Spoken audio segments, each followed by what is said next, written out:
Good morning, everybody. It is Wednesday. Welcome to the Mind Body Fitness for Moms live video this morning. Today, I'm going to be giving 4 things that you can do to stop sugar cravings. And I'm super excited to share these with you because they are all things that I've tried. They are things that have worked that maybe haven't worked so well for me. And I just wanted to share that knowledge with you. And just in case you aren't familiar with who I am, my name is Rachel, and I founded Mind Body Fitness for Moms to help moms lose weight, to get rid of that baby fat, to get rid of not fitting into our clothes and feeling insecure about our post-baby bodies, and also help you to increase that energy so that you can chase after those kiddos and just feel amazing. I'm a mom of 6, so I lost baby weight 6 times, sometimes healthy, sometimes not so healthy. And I want to share all of that wonderful knowledge that I've gained with you. So let's get started talking about those 4 tips. I've spent quite a few different posts and videos over the last couple of weeks talking about sugar because I've recently gotten a little bit obsessed with the stuff because I took a nutrition certification, and she talked about how much sugar that we are eating. It's a crazy, crazy ton of sugar, and it is having a huge effect on our bodies. There are studies showing it's increasing acne, it's causing stomach issues, bladder issues, and then of course things like cancer, heart disease, and weight gain. And a lot of times the sugar's in the stuff that we don't even really know. And I've done a lot of looking around lately at the labels of the foods that I've been feeding myself and my kids and finding that there's a ton of hidden sugars in the stuff that we're eating. And the big one that has been bugging me lately is the orange juice that I was making my kids drink every morning. And I posted earlier this week that there's 22 grams of sugar in a serving of orange juice. And that's just crazy. So kicking the sugar habit is a very, very good way of losing weight and increasing your energy and all of that good stuff. So what are the 4 things that you can do? The number 1 tip, and I hear this one all the time on all the things, is to just get it out of your house. Out of sight, out of mind. There's no sugar in my house, so I'm not going to eat it. And that one works really well for like the day or 2 before you go to the grocery store, or if you never go out in public and all you do is just sit in your house and hang out with the food that you've got there. But what happens as soon as you leave your home? Okay. You go to an event and all of a sudden there's dessert. What happens when you go to an Easter dinner or there is Easter candy? I shared my story this week about how I used to eat nothing but candy on Easter Sunday. I kid you not. My kids would find their Easter baskets in the morning and there were always jelly beans and peanut butter eggs, and no coincidence there, right? And so I would just basically snack on that candy all day long, and I felt awful and crappy for it. And the reason that was happening is because I did the out of sight, out of mind thing. And as long as I didn't have that crap in my house, I didn't eat it. But as soon as it was in front of me and in my face, I couldn't stop eating it because I denied myself so long. Hi, Kristen and Amy Marie. It's so good to see you ladies on here. If you want to share down in the comments about your sugar cravings, I would love to hear about them. That would be awesome. So back to my sugar issue. So what happened was I would just go crazy on the sugar because I just had this out of sight, out of mind thing. And that happened on more than one occasion. It wasn't just Easter Sunday. It wasn't just Halloween. It wasn't just holidays. It was anytime I'd get around sugar, then I couldn't control myself. And so that out of sight, out of mind thing totally did not work for me. So my next one is just having like a 0 tolerance policy that you just don't eat sugar ever. You don't eat cake and cookies or, donuts or any of that quote crappy food that's full of sugar. You just don't eat it. So even when you go out in public to a holiday or to a banquet or a wedding or whatever the case might be, you just don't eat any of it. Again, works fine and good until you've deprived yourself for so long that you go to your cousin's wedding and you eat like 5 pieces of wedding cake. Another true story. Right after my first son was born, so kid number 3, this was about 11,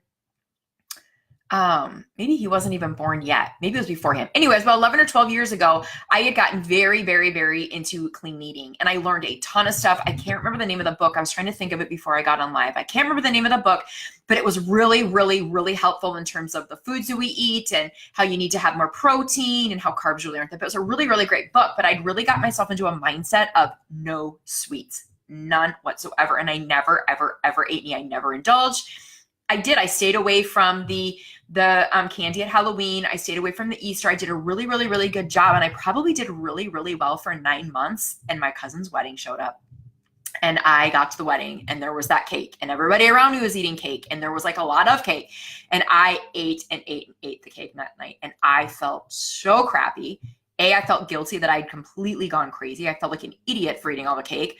Plus my stomach had not had anything like that in it for about 9 months. And so I felt extra crappy.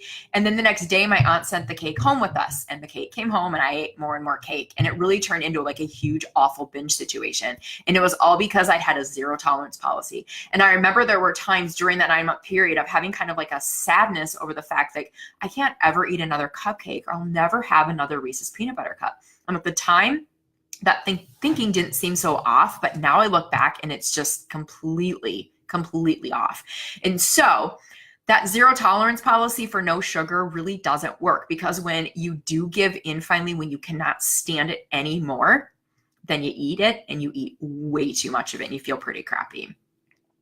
My third one is using other techniques to like distraction techniques. So I know I've seen, and I've tried this as well. I don't have one right here, but like having a rubber band around your wrist, and every time you want to eat, like you walk by the Easter candy and you want to eat it, you pull the rubber band and snap yourself and go, oh gosh, yeah, I don't want to eat that. Or maybe you drink water instead of doing that. Or maybe you go for a run outside. And those distraction techniques can work.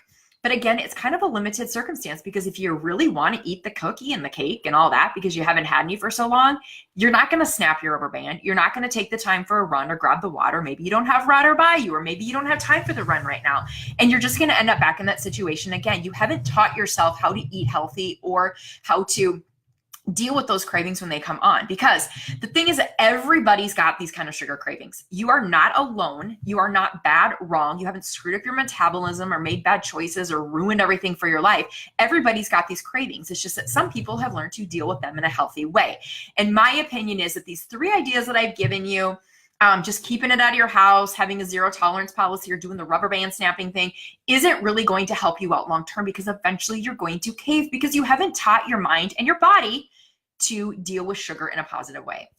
So my 4th tip, and this is the one that I want you to take away for today. This is the one that I think you need to think very carefully about. This is the one that's going to make the most difference in your life long term. Those other 3 things are all short-term solutions that you're going to screw up.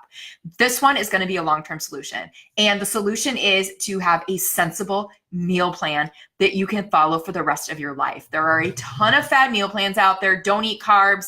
Eat carbs before 5 p.m., eat a lot of protein, only eat bacon, fat, or whatever it might be, but having a meal plan that you can follow for the rest of your life that contains a few different things. And the things that are contained in it are the things that are going to make it lifelong for you. So are taking a look at only eating healthy carbs. And so getting rid of those empty sugars, like that's in the orange juice or in the skim milk or the pasta sauce or the barbecue sauce. Those empty sugars, because your body's still eating sugar, even though you're, quote, eating healthy, those empty sugars are going to keep you craving more and more sugar. So getting rid of some of those empty sugars are going to help you stop craving the sugar and be able to say no after 1 peep. Everybody deserves a peep on Easter, right? I've had a peep. I've had a peep every day since Easter, but I've been able to limit to 1 peep and not the whole sleeve of peeps and then part of a chocolate bunny and a few handfuls of jelly beans. Okay, so having the not eliminating all that extra added refined sugar from your diet is going to help you control yourself around the other sugars. So then again, barbecue sauce. I like barbecue sauce, but if you make it from scratch or you look at the labels carefully, you can find low sugar versions. Same thing is true for jelly. Make it with real fruit, ketchup, salad dressings, pasta sauce. Eat a real orange instead of orange juice. All of those things are going to reduce your day-to-day sugar, and that's going to help you keep from eating the rest of the sugars. Also making sure that you're eating enough food throughout the day to keep yourself full is also very important. And allow yourself to have treats. This year for Easter, I woke up and I was like, all right, man, it's Easter. I know that I want to binge on all that candy. That's not going to help me to feel good the next day. And I really want to have room for that Easter dinner. And so I told myself, yeah, have a couple of peeps and a Reese's peanut butter egg, because to me, those are Easter goodies that you get once a year. Allow yourself to have that. Allow yourself to have a s'more when you are out at the campfire. If you sit there and you're like, I can't have a s'more. No, I can't have a s'more. It'll ruin my diet. I don't want a s'more. I can't have that sugar. I don't want a s'more. I don't want a s'more. Guess what that thought turns into? All you're thinking about is the word s'more, s'more, s'more. And pretty soon, I don't want a s'more. I can't have a s'more evolves into I need a s'more. I need a s'more. I need another s'more. I need another s'more. And pretty soon you've eaten like 4 s'mores, where if you would have just let yourself have that one, you would have stopped at one, you'd still feel good about yourself, and you would have gotten the satisfaction of having a s'more.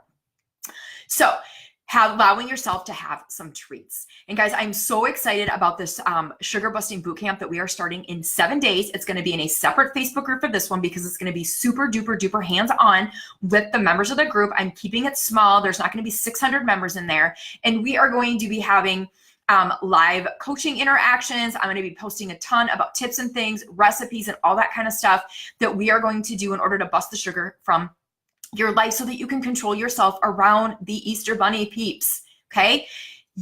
You doing that is going to take you so far in the weight loss, in the energy, in getting rid of the acne, and reducing all of that discomfort that you have in your stomach. That's probably, have you ever, like, I've done this, sour gummy worms. When we travel, we tend to eat sour gummy worms or like gummy bears because they're kind of less messy, and that's a little treat for the kids. You eat like a handful or 2 of those, and all of a sudden you're like, my stomach feels awful.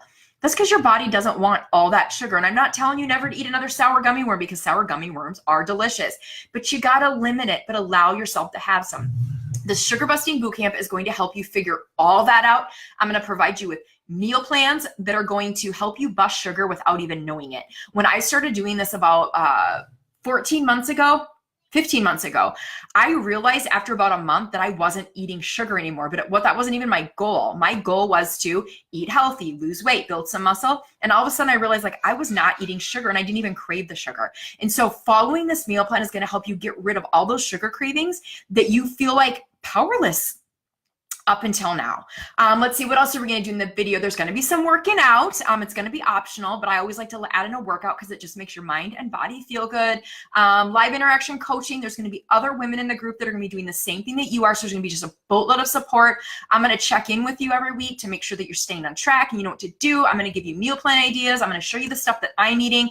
I'm going to show you what I do to lose the baby weight. I won't say after 6 kids because I've only really been following this since after baby number 6 for about 4.5 years, but getting rid of the weight, keeping it off, and feeling happy about it and not feeling deprived all the time, okay? So I'm gonna lose my train of thought. I'm gonna share a link down in the comments that you can click on. That's just gonna have you fill out, it's got a challenge group application that you can fill out in order to find out if you and I are a good fit for this, because some people really aren't ready to put the work in. And I want this to be women that are going to support each other, that are really ready to put the work in to get rid of sugar from their diet, to lose weight, to gain energy, maybe get rid of the acne, to really make some changes. Because guys, it's May 1st next week. Summer is coming, whether we want it or not. And I want it, I can promise you that, but it's going to be here, and you're going to want to be out in your swimsuit. You're not going to want to tell your kids you can't swim because you don't want to take your cover up off, or because you can't fit into your swimsuit.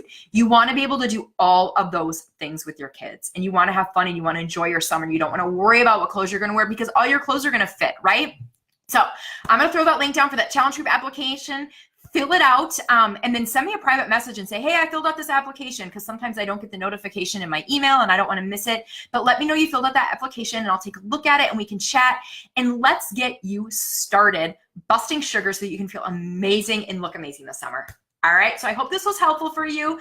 If it was, share it with another mom friend that struggles with sugar. We all struggle with sugar, so I'm sure you can think of somebody, invite them to join the group, invite them to check out this message, because it is really going to be a game changer for you to get a hold of that battle that goes on in your head. I can't have a s'more. I don't want a s'more. I can't have a s'more. I can't have a s'more. Suddenly turning into, I want a s'more. I want another s'more. I want another one. I've been there. I've eaten 4 s'mores because they're just so good. And had I just let myself enjoy that very first one instead of denying myself, I'd have been able to stop at one. So have a great rest of your day, everybody. I'll talk to you later. Bye-bye.